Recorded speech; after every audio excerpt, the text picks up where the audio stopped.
It's such a really fun thing when you look at a dish that has connectivity to what it is. Braised beef cheeks, broccoli rabé, and a multi-grain porridge.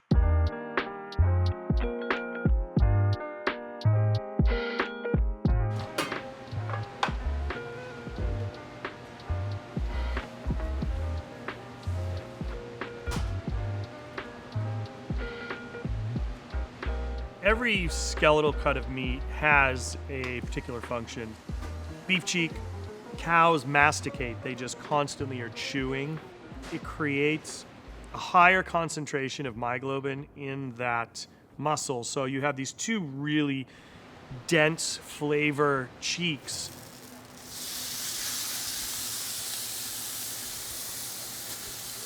It's a muscle that's constantly used, like they're using it nonstop. Cows are grazing forever. The idea behind utilizing a cheek in this particular way is to really just showcase the depth of flavor in it by serving it with what it's chewing all day. Really, really a fun way to have something at the table because all the connectivity pieces are there for the guest. Magic moment. This magic moment. There you go, that's seared now. When the cheeks come in, there's a silver skin or a sinew that has to be removed. And what's really important is getting that sinew cap off, but I save it and I add it into the braising liquid. There's a lot of natural collagen found in that sinew. And by braising it in with the actual cheeks, it's going to give a lot of depth of flavor and character to the braising liquid, and then it won't need to be reduced as much. When I'm glacéing the meat, there's enough natural collagen and gelatin, so it's going to stick to the meat. Ready? Let's do it. Molasses, hang on, where did I put the molasses? There it is, okay.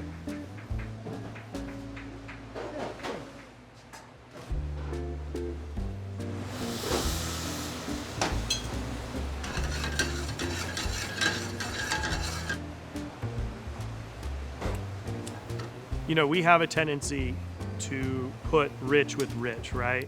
Two negatives always equal a positive, right? But we have to balance out the two. It's got to be rounded, and you want to hit all those notes. It's a bitter, sour, salty, sweet, bitter, umami, pungent. And that dish hits all those targets. The key is having each one play off each other. So you have this rich beef cheek that's been braised, that's just tender and succulent. It's really unctuous, right? But then we're offsetting that by using molasses and green peppercorns that have been brined in fish sauce, which gives it umami, but doesn't taste like fish. And then we're finishing it with sorghum vinegar because I didn't want to use ground sorghum in the integralé. I wanted to use the vinegar to offset the richness of the actual dish. A rounded palate, I like to call it.